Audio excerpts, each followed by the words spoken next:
want you to remember a time when you walked into a situation and you could tell that there was tension without anybody having to speak. You could tell by their facial expressions and their body language that there was something going on. Now that is part of cognitive appraisal, the topic of my presentation. So what is cognitive appraisal? It is when you walk into a situation, have an automatic response, then analyze the situation, then come out with an emotional response. Alright, so let's do some examples of this. Alright, so you get a bad mark on a project and your automatic response is you're upset, you're surprised, you're annoyed, you're restless.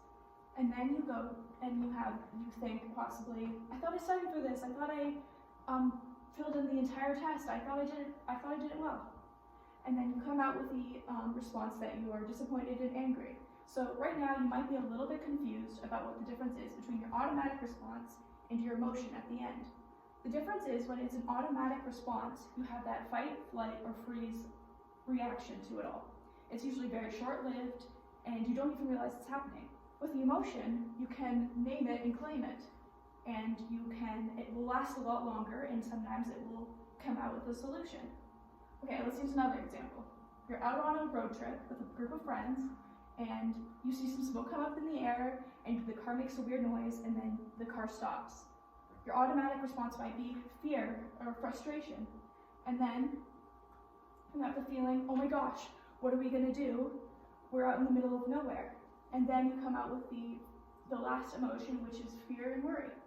So the difference between this example and the last example is that you're with a group of friends. And sometimes when we're with a bunch of other people, we can take on or mimic their emotions or mirror it. And like in this example, you're in the car and then you see the driver and the passenger and you're like, oh my gosh, they're freaking out.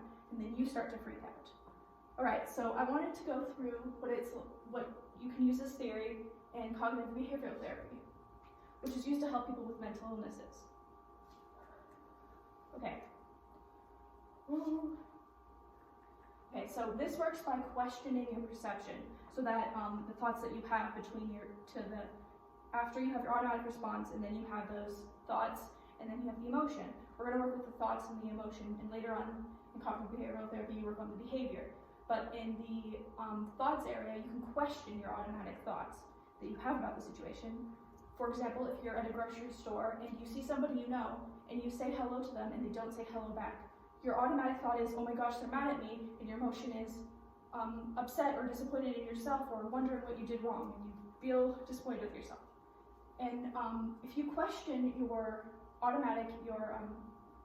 thoughts of the situation and say that you're bringing it to a court of law or a judge and you tell them what your evidence is, they didn't say hello back to me, that's not enough to know that they're mad at you and that you could be sad.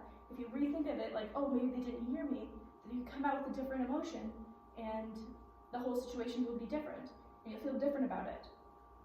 All right, some of the drawbacks of this theory is that assessing appraisal in an experiment can be hard, and that can you experience an emotion without appraisal? All right, here's my references.